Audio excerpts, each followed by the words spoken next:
வணக்கம் மாணவர்களே. வசந்தம் தொலைக்காட்சி வித்யா வசந்தம் கல்வி நிகழ்ச்சியினூடாக உங்கள் அனைவரையும் மீண்டும் சந்திப்பதில் மிகுந்த மகிழ்ச்சி அடைகின்றேன். நாங்கள் இன்று பார்க்க போவது அலகு 12 அங்கிகளின் ஒழுங்கமைப்பு மட்டமும் தொழிற்பாடும் என்ற அலகின் தொடர்ச்சியினையே நாங்கள் இன்று பார்க்க போகின்றோம். சரி மாணவர்களே, இன்று நாங்கள் பாடத்திற்குள் செல்வதற்கு முன்னர் நாங்கள் இதுவரை கற்ற விடயத்தின் சாராம்சத்தை சற்று மீட்டு பார்ப்போம். நாங்கள் பல்கல அங்கிகளின் உடல் ஒழுங்கமைப்பு மட்டம் பற்றி நாங்கள் கற்றுக்கொண்டோம். அதாவது அங்கிகளின் அடிப்படை அலகு, கட்டமைப்பலகு, தொழிற்பாட்டலகு, களம் என்பது பற்றி அறிந்து கொண்டோம். இந்த களங்கள் எல்லாம் ஒன்று சேர்ந்து உருவாவதுதான் இளையம். அதாவது ஒரு குறிப்பிட்ட ஒரு தொழிலுக்காக சிரத்தலடைந்த களங்களின் கூட்டத்தை தான் நாங்கள் இளையம் என்று கூறுவோம். இளையங்கள் சேர்ந்து உருவாவதுதான் அங்கம், அங்கங்கள் சேர்ந்து உருவாவதுதான் தொகுதி, தொகுதிகள் பல சேர்ந்து உருவாவதுதான் ஒரு அங்கி. அந்த வகையில் நாங்கள் இதய தசைக்களம், இதய தசைக்களங்கள் சேர்ந்து இதய தசை இளையத்தை உருவாக்கியது. இதய தசை இளையங்கள் பல சேர்ந்து இதயம் என்ற ஓர் அங்கம் உருவாகின்றது. இதயம், நாடி, நாளம் போன்ற பல அங்கங்கள் சேர்ந்து சுற்றோட்ட தொகுதி உருவாகின்றது என்று பற்றி நாங்கள் கடந்த வகுப்பில் கற்றறிந்து கொண்டோம். அந்த வகையில் ஒரு மனிதனை எடுத்துக்கொண்டால் பல்வேறு தொகுதிகள் அவனோடு தொடர்புபட்டு காணப்படுகின்றது. அதாவது சுவாச தொகுதி, நரம்பு தொகுதி, சுற்றோட்ட தொகுதி, கழிவு தொகுதி, சமிபாட்டு தொகுதி போன்ற பல தொகுதிகள் சேர்ந்துதான் இனி நாங்கள் இன்றைய அலகில் கற்றுக்கொள்வதன் மூலம் நீங்கள் பெற்றுக்கொள்கின்ற அனுபவங்கள் பற்றி சற்று பார்ப்போம்.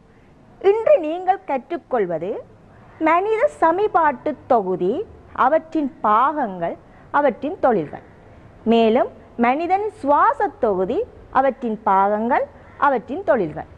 அதே மாதிரி தாவர தொகுதியை எடுத்துக்கொண்டால் அங்குரத் தொகுதி, வேர் தொகுதி. இவை தொடர்பாகவே நீங்கள் இன்றைய பாடத்தில் கற்றுக்கொள்ள இருக்கின்றீர்கள். சரி மாணவர்களே, அதற்கு முன்னர் நாங்கள் தொகுதி என்றால் என்ன என்று சற்று பார்ப்போம். குறித்த ஒரு பொதுவான தொழில் அல்லது பல தொழில்களை ஆற்றுவதற்காக அங்கங்கள் கூட்டமாக ஒழுங்கமைந்து உருவான ஒழுங்கமைப்பு மட்டம்தான் தொகுதி. அந்த வகையில் நீங்கள் கற்றுக்கொள்ள வேண்டிய தொகுதிகளாக சமிபாட்டு தொகுதி, சுவாச தொகுதி, தாவர தொகுதிகளான அங்குர தொகுதி, வேர் தொகுதிகள் காணப்படுகின்றன. சரி மாணவர்களே, மனிதண்ட உணவு கால்வாய் தொகுதியை எடுத்துக்கொண்டால் உணவு கால்வாய் தொகுதியில் வாய்க்குழி, களம், ஈரல், இரப்பை, பெருங்குடல், சிறுகுடல் போன்ற பல்வேறு அங்கங்கள் சேர்ந்துதான் மனிதனின் உணவு கால்வாய் தொகுதி, அதாவது உணவு சமிபாட்டு தொகுதி உருவாகின்றது. இந்த சமிபாட்டு தொகுதியை கற்பதற்கு முன்னர் உணவு சமிபாடு என்றால் என்ன என்றொரு வினாவை நாம் எழுப்பினோமானால், உணவு சமிபாடு என்றால் என்ன நீங்கள் சிந்தித்து பாருங்கள். நாம் உண்ணுகின்ற உணவினை எளிய கூறுகளாக மாற்றி அவற்றை உடலினால் அகத்துறிஞ்சக்கூடிய பகுதியாக மாற்றுவதே சமிபாடு என்று சொல்லப்படுகின்றது. அதாவது நாம் உட்கொள்ளும் உணவு உடலினால் அகத்துறிஞ்சக்கூடிய எளிய நிலைக்கு மாற்றப்படுகின்ற செயற்பாடுதான் உணவு சமிபாடு. அந்த வகையில் உங்களுக்கு தெரியும், நாங்கள் இறைச்சி, மீன், முட்டை, பான் போன்ற பல்வேறு உணவுகளை உண்கின்றோம், வாய்க்குழிக்குள் எடுக்கின்றோம். வாய்க்குழியில் இருக்கிற பற்கள் என்ன செய்கின்றது? அந்த உணவுகளை சிறு சிறு துண்டுகளாக உடைக்கின்றது. அதனை சமிபாட்டு சாறு, சமிபாட்டு சாறு என்று சொல்லப்படுவது நம்முடைய வாய்க்குழி, இரப்பை, சதையி, சிறுகுடல் போன்ற அங்கங்களினால் சுரக்கப்படுகின்ற சாறு. இந்த சாறு தான் அந்த சிறிய உணவு துணிக்கைகளை எளிய உணவு துணிக்கைகளாக மாற்றுகின்றது. அவ்வாறு மாறிய அந்த எளிய உணவு துணிக்கைகள் உடலினால் அகத்துறிஞ்சக்கூடிய உணவுகளாக மாற்றப்படுவதே சமிபாடு என்று கூறப்படுகின்றது. இனி மாணவர்களே, மனிதண்ட உணவு சமிபாட்டு தொகுதியிட பிரதான தொழில்கள். உணவு சமிபாட்டு தொகுதி 2 தொழில்களை செய்கின்றது. ஒன்று சிக்கலான உணவுகளை எளிய உணவுகளாக மாற்றுகின்றது. அடுத்தது எளிய உணவுகளை உடலினுள் அகத்துறிஞ்சுகின்றது. இவை இரண்டுமே சமிபாட்டு தொகுதியின் தொழில்களாக காணப்படுகின்றது. சரி மாணவர்களே, இனி நாங்கள் அந்த சமிபாட்டு தொகுதியை பற்றி சற்று பார்ப்போம். இந்த சமிபாட்டு தொகுதி எடுத்துக்கொண்டீங்கன்னா சமிபாடு ஆரம்பிக்கின்ற ஒரு இடமாக இந்த வாய்க்குழி காணப்படுகின்றது. வாய்க்குழியை பாருங்கள், வாய்க்குழியில பற்கள் காணப்படுகின்றன. நாம் உண்ணும் உணவு என்ன செய்யப்படுகின்றது? சிறிய துண்டுகளாக உடைக்கப்படுகின்றது. பின்னர் களம் என்ற அமைப்பு இறப்பையை நோக்கி கடத்துகின்ற பாதையாக அமைகின்றது. அடுத்தது இறப்பை, இறப்பையிலும் சமிபாடு நடைபெறுகின்றது. அடுத்ததாக காணப்படுவது அந்த மஞ்சள் நிறமாக இலை வடிவில் காணப்படுவது சதை. சதையின் மூலம் சதையச்சாறு சுரக்கப்படுகின்றது. அடுத்ததாக காணப்படுவது இங்கால ஈரல் என்ற அமைப்பு. ஈரல் பித்தத்தை சுரக்குகின்ற ஓர் அங்கமாக காணப்படுகின்றது. அடுத்ததாக சிறுகுடல், சிறுகுடலிலும் சமிபாடு நடைபெறுகின்றது. அதே நேரம் சமிபாடு முற்றுப்பெறுகின்ற இடமாகவும் சிறுகுடல் காணப்படுகின்றது. பெருங்குடல் நீரை அகத்துறிஞ்சும் ஒரு பகுதியாக அங்கமாக காணப்படுகின்றது. அடுத்த பெருங்குடலோடு சேர்ந்து அடியில் காணப்படுகின்ற ஒரு பகுதி குதம் என்று சொல்லப்படுவது. இது சமிபாடடையாத ஏனைய உணவுகளை மெலமாக வெளியேற்றுகின்ற அமைப்பாக காணப்படுகின்றது. இது மாணவர்களே உங்கள் பாட நூலில் காணப்படுகின்ற ஒரு சமிபாட்டு தொகுதியின் படம் காட்டப்பட்டிருக்கின்றது. அதில் பெயர்கள் குறிக்கப்பட்டிருக்கின்றது. இந்த பெயர்கள் அனைத்தும் உங்களுக்கு நன்றாக குறிக்க தெரிந்திருக்க வேண்டும். ஏனெனில் பரீட்சை வினாக்களில் இவ்வாறான வினாக்கள் உங்களுக்கு கேட்கப்படலாம். சரி மாணவர்களே, இனி நாங்கள் ஒவ்வொன்றாக பார்ப்போம். வாய்க்குழி, வாய்க்குழி என்று சொல்லப்படும் போது வாய்க்குழியில் பற்களும் நாக்கும் காணப்படுகின்றது. வாய்க்குழி சமிபாடு என்பது சமிபாடு ஆரம்பிக்கின்ற இடமாக காணப்படுகின்றது. இரண்டு வகையான சமிபாடுகள் அங்கு நடைபெறுகின்றது. ஒன்று பொறிமுறை சமிபாடு, மற்றது இரசாயன சமிபாடு. பொறிமுறை சமிபாடு என்று சொல்லப்படுவது பற்களால் உணவு சிறு சிறு துண்டுகளாக உடைக்கப்படுதலே பொறிமுறை சமிபாடு. அடுத்தது இரசாயன சமிபாடு என்று கூறப்படுவது உமிழ்நீர் சுரப்பினால் உமிழ்நீர் சுரக்கப்பட்டு இரசாயன சமிபாடு நடைபெறும். மேலும் நாக்கினால் உணவு உமிழ்நீருடன் கலக்கப்படும். இவ்வாறு வாய்க்குழி சமிபாடு முடிந்ததன் பின்னர் அந்த உணவை நாக்கு என்ன செய்யும்? தொண்டையை நோக்கி தள்ளும். தொண்டையை நோக்கி தள்ளும். அதன் இந்த பாருங்கள், வாய்க்குழியில் நடைபெறுகின்ற சமிபாடு. பான் ஒன்றை ஒருவர் சாப்பிடுகின்றார், பற்களினால் அது சிறு துண்டுகளாக உடைக்கப்படுவது உங்களுக்கு தெளிவாக தெரிகின்றது. இதுவே வாய்க்குழி சமிபாடாக காணப்படுகின்றது. சரி மாணவர்களே, அடுத்ததாக களம். களம் என்ற அமைப்பு வாய்க்குழியில் பகுதியளவில் சமிபாடடைந்த உணவை இறப்பையை நோக்கி கடத்துகின்ற ஒரு பகுதியாக காணப்படுகின்றது இந்த களம்.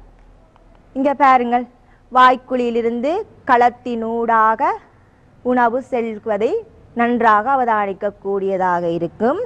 அந்த உணவின் செல்லும் போது களம் சற்று விரிந்தும் ஒடுங்கியும் செல்வது உங்களுக்கு தெளிவாக தெரிகின்றது. இந்த அசைவைத்தான் நாங்கள் சுற்று சுருங்கல் அசைவு என்று கூறுவோம். வாய்க்குழியின் இருந்து களத்தினூடாக உணவு கடத்தப்படும் அசைவை சுற்று சுருங்கல் அசைவு என்று நாங்கள் கூறுவோம். இவ்வாறான வினாக்களும் உங்கள் பரீட்சைகளில் கேட்கப்படலாம். சரி மாணவர்களே, இனி அடுத்ததாக சமிபாடு நடைபெறுகின்ற அடுத்த இடம் இறப்பை. சமிபாடு முதலில் வாய்க்குழியில் நடைபெறும், அடுத்ததாக நடைபெறுகின்ற இடம்தான் இறப்பை. இறப்பை தசைகளால் ஆனது. இறப்பையில் உள்ள சமிபாட்டு சாறு என்று சுரக்கப்படும். இது அமிலத்தன்மையானதாக இருக்கும். அதே நேரம் இறப்பையில் உணவு ஒரு 3 மணித்தியாலங்கள் தங்கி இருக்கக்கூடியது. இறப்பை சமிபாடை பாருங்கள், களத்திலிருந்து வருகின்ற உணவு இறப்பைக்குள் எளிய கூறுகளாக மாற்றப்படுவது தெளிவாக காட்டப்படுகின்றது.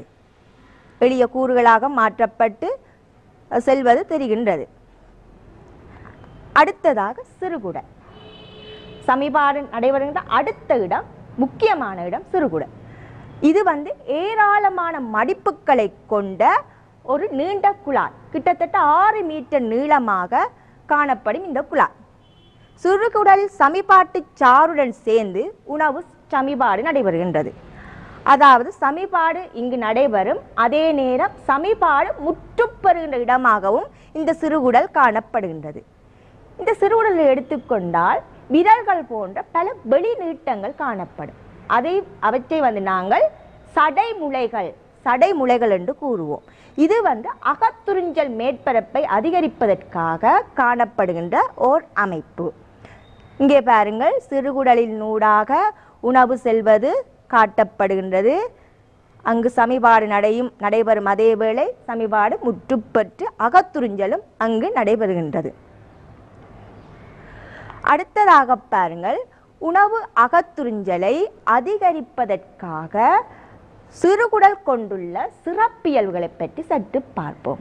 ஒன்று வந்து சிறுகுடல் வந்து மிக நீளமான ஒரு குழாய். அடுத்தது பல மடிப்புகள் கொண்டதாக காணப்படுகின்ற ஒரு குழாயாக காணப்படும். மேலும் சடைமுளைகளில் அதிகமாக காணப்படுகின்றது. மேலும் மெல்லிய சுவர்களால் ஆன தடிப்பு குறைந்த குழாய். இவை அனைத்தும் சிறுகுடலின் மூலம் உணவு அகத்துறிஞ்சலை அதிகரிப்பதற்காக அது கொண்டுள்ள இசைவாக்கங்களாக இவற்றை நாங்கள் கருதலாம். அடுத்தது மாணவர்களே, பெருங்குடல். பெருங்குடல் என்று சொல்லப்படுகின்றது சிறுகுடலை விட நீளம் குறைந்த ஆனால் தடிப்பு கூடின ஒரு குழாய்தான் பெருங்குடல். சமிபாட்டு தொகுதியில் நீரை அகத்துறிஞ்சும் ஒரு பகுதியாக இது காணப்படுகின்றது. இங்கே பாருங்கள், பெருங்குடல் சிறுகுடலை சூழ்ந்து காணப்படுகின்றது. சிறுகுடலை விட நீளம் குறைந்ததும் அதே நேரம் தடிப்பு கூடின ஒரு பகுதியாகவும் அந்த பெருங்குடல் காணப்படுகின்றது. பெருங்குடலின் முடிவுடையதான் அந்த குதம் என்ற அமைப்பு காணப்படுகின்றது. குதம் என்பது சமிபாட்டு தொகுதியின் முடிவிடமாக காணப்படுகின்றது. அதாவது குதத்தின் மூலம்தான் சமிபாடடையாத உணவு மலமாக வெளியேற்றப்படுகின்றது. ஆகவே மலம் வந்து ஒரு கழிவல்ல. மலம் என்பது சமிபாடடையாத உணவுகள் தான் மலமாக வெளியேற்றப்படும். ஆகவே மலம் வந்து கழிவா என்று உங்களுக்கு கேட்டால் மலம் ஒரு கழிவு அல்ல என்பது உங்களுக்கு தெளிவாக தெரிந்திருக்க வேண்டும். நாங்கள் சுவாச தொகுதியை பார்ப்பதற்கு முன்னர் நாங்கள் உணவு செல்லும் பாதையை முதலில் ஒரு சற்று பார்ப்போம். உணவு செல்லும் பாதையை எடுத்துக்கொண்டால் முதலாவது வாய்க்குழி. வாய்க்குழியில் இருந்து உணவு தொண்டைக்கு செல்கின்றது. தொண்டையிலிருந்து உணவு களம் நோக்கி செல்கின்றது. களத்திலிருந்து சுற்றுச்சுருங்கல் அசைவின் மூலம் இரைப்பையை நோக்கி உணவு செல்கின்றது. இரைப்பையிலிருந்து இரைப்பை சமிபாடு முடிவடைந்ததன் பின்னர் உணவானது சிறுகுடலை நோக்கி செல்கின்றது. சிறுகுடலிலும் சமிபாடு முடிவடைந்ததன் பின்னர் பெருங்குடல் நோக்கி செல்கின்றது. பெருங்குடலில் நீர் அகத்துறிஞ்சப்பட்டு மேலதிகமான சமிபாடடையாத உணவு குதத்தின் மூலம் மலமாக வெளியேற்றப்படுகின்றது. இதுவே மாணவர்களே உணவு செல்லும் பாதையாக காணப்படுகின்றது. உங்களுக்கு தெரிய வேண்டிய மிக முக்கியமான அம்சங்கள் இதில் உணவு சமிபாடானது 3 இடங்களில் நடைபெறுகின்றது. ஒன்று வாய்க்குழி, மற்றது இரைப்பை, அடுத்ததாக சிறுகுடல். சிறுகுடலில் உணவு சமிபாடானது முற்றுப்பெறும். ஆனால் உணவு கால்வாய் தொகுதி ஆரம்பிக்கிற இடம் வாய்க்குழியில் ஆரம்பித்து குதத்தில் முடிவடைகின்றது. சரி மாணவர்களே, இனி நாங்கள் சுவாச தொகுதிக்கு செல்வோம். சுவாச தொகுதிக்குள் செல்வதற்கு முன்னர் சுவாசம் என்றால் என்ன என்பது பற்றி உங்களுக்கு தெரிந்திருக்க வேண்டும். சுவாசம் என்பது இந்த எளிய உணவுகளாக மாறின அந்த உணவு கூறுகள் ஆக்சிஜனோடு தாக்கம் புரிந்து சக்தி பிறப்பிக்கப்படுகின்ற செயற்பாடு தான் சுவாசம். எளிய உணவுகள் ஆக்சிஜனோட தாக்கம் புரியும். ஆக்சிஜன் எங்கிருந்து கிடைக்கின்றது? நமக்கு நாம் உட்சுவாசத்தின் மூலம் உள்ளெடுப்பதன் மூலம் ஆக்சிஜன் நமக்கு கிடைக்கின்றது. அந்த ஆக்சிஜனுடன் எளிய உணவுகள் தாக்கம் புரிந்து சக்தி வெளிவிடப்படுகிறது. இந்த சக்தி பிறப்பிக்கப்படும் போது பக்க விளைவுகளாக கார்பனீர் ஆக்சைடும் நீராவியும் பெறப்படுகின்றது. அந்த கார்பனீர் ஆக்சைடும் நீராவியும் வெளிச்சுவாசத்தின் மூலம் வெளிவிடப்படுகின்றது. இந்த பிறப்பிக்கப்படுகின்ற சக்தி என்னத்துக்கு பயன்படுகின்றது? சக்தி ஓடுவதற்கு, விளையாடுவதற்கு, ஆடுவதற்கு, பொருட்களை தூக்குவதற்கு இந்த சக்தி பயன்படுகின்றது. இதுவே மாணவர்களை சுவாசம் என்று சொல்லப்படுகின்றது. அடுத்தது உங்களுக்கு தெரிய வேண்டியது சுவாச செயல்முறைகள். பிரதானமாக 2 சுவாச செயல்முறைகள் காணப்படுகின்றது. ஒன்று உட்சுவாச செயல்முறை.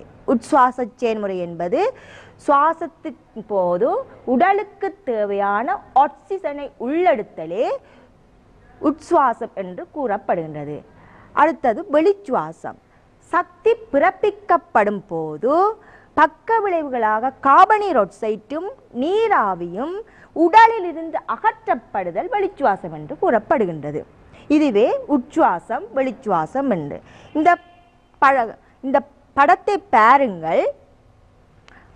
வலி உட்செல்வது உட்சுவாசமாகவும் வலி வெளியேறுவது வெளிச்சுவாசமாகவும் காட்டப்படுகின்றது. அதாவது ஆக்சிஜன் உள் வருவதையும் வருகின்ற உருவான்ற கார்பனீர் ஆக்சைடு வெளியேறுவதையும் படம் காட்டுகின்றது. அடுத்தது மாணவர்களே, மனிதனில் வாயு பரிமாற்றம் நடைபெறுகின்ற அமைப்பு தான் சுவாச தொகுதி. அந்த சுவாச தொகுதியின் பிரதான பாகங்கள் உங்கள் பாட நூலில் தெளிவாக காட்டப்பட்டிருக்கின்றது. சுவாச தொகுதியின் ஆரம்ப இடமாக மூக்குக்குழி காணப்படுகின்றது. வலியை நாங்கள் மூக்கு துவாரத்தினூடாகவே உள்ளெடுக்கின்றோம். உள்ளெடுக்கப்படுகின்ற அந்த வலி மூக்கில் காணப்படுகின்ற பிசிர்கள் தூசு துணிக்கைகள், நுண்ணங்கிகள் வடிகட்டப்படுகின்றது. அதே நேரம் வலியானது ஈரலிப்பாகவும் மாறுகின்றது. இது மூக்கு துவாரத்தினால் மேற்கொள்ளப்படுகின்ற தொழிலாக காணப்படுகின்றது. அடுத்ததாக வலியானது தொண்டைக்கு செல்கின்றது. தொண்டைக்கு செல்கின்றது. தொண்டையிலிருந்து குரல் வளையினூடாக வாத நாளிக்கு செல்கின்றது. வாத நாளியில் இருந்து இந்த 2 வை போன்ற அமைப்பாக காணப்படுவது சுவாச குழாய்கள் என்று சொல்வது. அந்த சுவாச குழாய்களுக்குள் செல்கின்றது. இந்த சுவாச குழாய்களிலிருந்து பிரிகின்ற அமைப்பு தான் சுவாச சிறுகுழாய்கள் என்று சொல்லப்படுகின்றது. அந்த சிறுகுழாய்களுக்கு சென்று சுவாச பையை அடைகின்றது. அவ்வாறு அடைந்த வலியானது குருதியின் மூலம் அகத்துறிஞ்சப்படுகின்றது. அதே நேரம் குருதியில் காணப்படுகின்ற கார்பனீர் ஆக்சைடும் நீராவியும் சுவாச பைக்குள் மீண்டும் விடுவிக்கப்படுகின்றது. அந்த கார்பனீர் ஆக்சைடும் நீராவியும் அதே பாதை வழியே மீண்டும் வந்து வெளிச்சுவாசமாக காணப்படுகின்றது.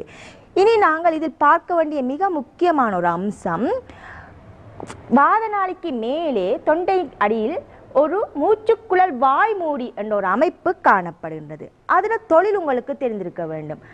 அதாவது நீங்கள் உணவை உட்கொள்ளும் போது அந்த உணவு தொண்டையினூடாக வரும்போது அந்த உணவானது வாத நாளிக்குள் செல்லாமல் தடுப்பதே அந்த மூச்சுக்குழல் வாய்மூடியின் தொழிலாக காணப்படும். அந்த மூச்சுக்குழல் வாய்மூடி மூடி அந்த உணவு வாத நாளிக்குள் செல்லாது தடுக்கும்.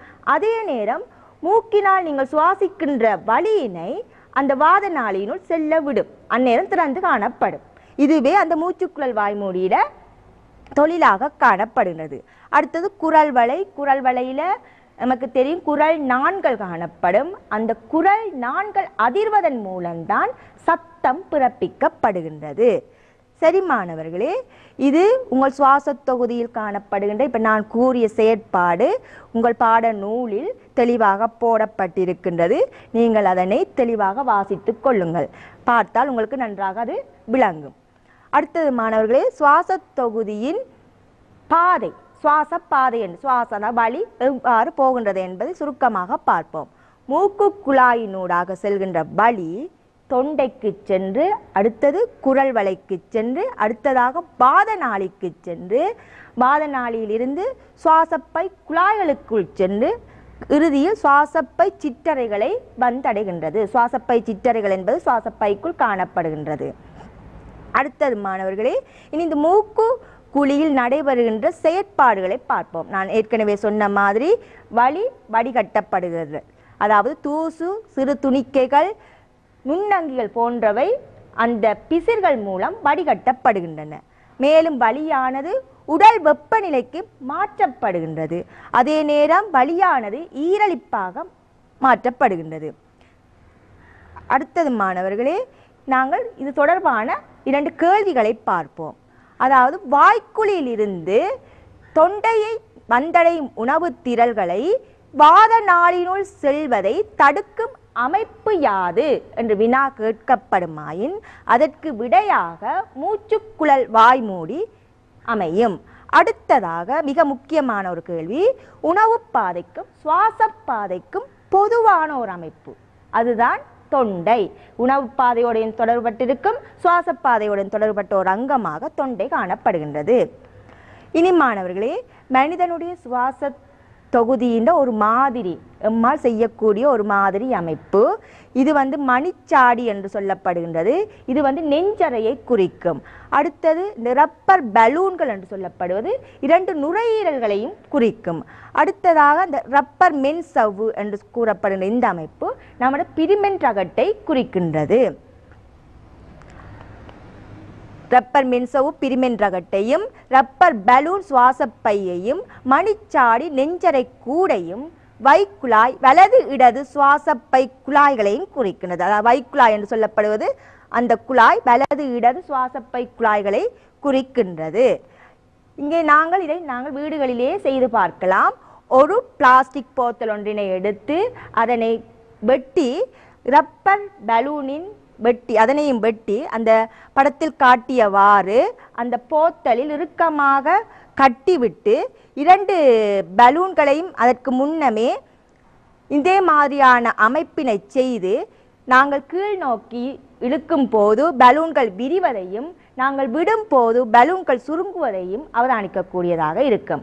அதாவது நாங்கள் கீழ் நோக்கி இழுக்கும் போது வருகின்ற வழியிட அளவு அதிகரிக்கின்றது. வருகின்ற வழியிட அளவு அதிகரிக்கும் போது அந்த பலூன்கள் விரிவடைகின்றது. நாங்கள் அந்த விடும் போது அந்த வழியின் அளவு குறைகிறது. அப்போது அந்த பலூன்கள் சுருங்குகின்றது. அதே அமைப்பு தான் நம்ம சுவாச தொகுதியில் காணப்படுது. அதாவது இழுக்கும் போது உட்சுவாசம், அதாவது வலியை உள்ளெடுக்கும் போது வலியின் அளவு அதிகரித்து சுவாசப்பை விரிகின்றது. அதே நேரம் விடும் போது வலியின் அளவு குறைவடைந்து சுவாசப்பை என்ன செய்கின்றது, சுருங்குகின்றது. 2 அமைப்புகளையும் பார்க்கும்போது உங்களுக்கு நன்றாக தெளிவாக விளங்கக்கூடியதாக இருக்கும். சரி மாணவர்களே, அடுத்ததாக நாங்கள் பார்க்க போவது தாவரத்தில் காணப்படும் தொகுதிகள். உங்களுக்கு தாவரத்தில் காணப்படும் தொகுதிகள் 2 தொகுதிகள் காணப்படும். தாவரத்துக்கு வேருக்கு மேலே காணப்படுகின்ற தொகுதியை நாங்கள் அங்குர தொகுதி என்று சொல்லுவோம். கீழே காணப்படுகின்ற தொகுதியை வேர் தொகுதி என்று கூறுவோம். அதாவது அங்குர தொகுதியை எடுத்துக்கொண்டால் இலை, பூ, காய், பழம், தண்டு போன்ற பல்வேறு அங்கங்கள் சேர்ந்த தொகுதியாக அந்த அங்குர தொகுதி காணப்படுகின்றது. வேர் தொகுதியை எடுத்துக்கொண்டால் பிரதானமான ஒரு நிலையான ஒரு வேர் காணப்படும், அது ஆணி வேர் என்றும் அதிலிருந்து உருவாகின்ற அந்த வேர்களை நாங்கள் பக்க வேர்கள் என்றும் கூறுவோம். இதனையே நாங்கள் வேர் தொகுதி என்று கூறுவோம். பாருங்கள் மாணவர்களே, வேர் தொகுதியும் அங்குர தொகுதியும் சேர்ந்துதான் மரம் உருவாகின்றது. சரி மாணவர்களே, நாங்கள் இன்றைய அலகில் இதுவரையும் கற்ற விடயத்தின் சாராம்சத்தை பார்ப்போம். நாங்கள் அங்கி ஒன்றின் கட்டமைப்பினதும் தொழிற்பாட்டினதும் அடிப்படை அலகு களம் என்று அறிந்து கொண்டோம். அடுத்தது அங்கிகளின் ஒழுங்கமைப்பு மட்டத்தையும் தெரிந்து கொண்டோம். அதாவது களம், இளையங்கள் சேர்ந்து அங்கம், அங்கங்கள் சேர்ந்து தொகுதி, தொகுதிகள் சேர்ந்து அங்கி என்று அறிந்து கொண்டோம். மேலும் சக்தியை பிறப்பிப்பதற்கு தேவையான ஆக்சிஜனை பெற்றுக்கொள்வதும் கார்பனீர் ஆக்சைடு நீராவியை வெளியேற்றுவதும் சுவாச தொகுதியின் மூலம் நடைபெறுகின்ற செயற்பாடுகள் என்று அறிந்து கொண்டோம். மேலும் உணவு சமிபாட்டு தொகுதியின் மூலம் சிக்கலான உணவு உடலினால் அகத்துறிஞ்சக்கூடிய எளிய உணவுகளாக மாற்றப்படும் என்பது பற்றியும் அறிந்து கொண்டோம். இது சமிபாட்டு தொகுதியின் தொழில் என்பதையும் தெரிந்து கொண்டோம். மேலும் எளிய உணவுகள் ஒட்சனுடன் தகனமடைந்து சக்தி பிறப்பிக்கப்படும் செயற்பாடுதான் சுவாசம் என்றும் அறிந்து கொண்டோம். சரி மாணவர்களே, உங்கள் பாட நூலில் பயிற்சிகள் போடப்பட்டிருக்கும். அந்த பயிற்சிகளை உங்களால் இதுவரை கற்ற விடயங்களை அடிப்படையாக கொண்டு செய்ய முடியும் என்ற நம்பிக்கையுடன் மீண்டும் ஒரு வித்யா வசந்தத்தில் உங்களை சந்திக்கும் வரை நன்றி கூறி விடைபெறுகின்றேன்.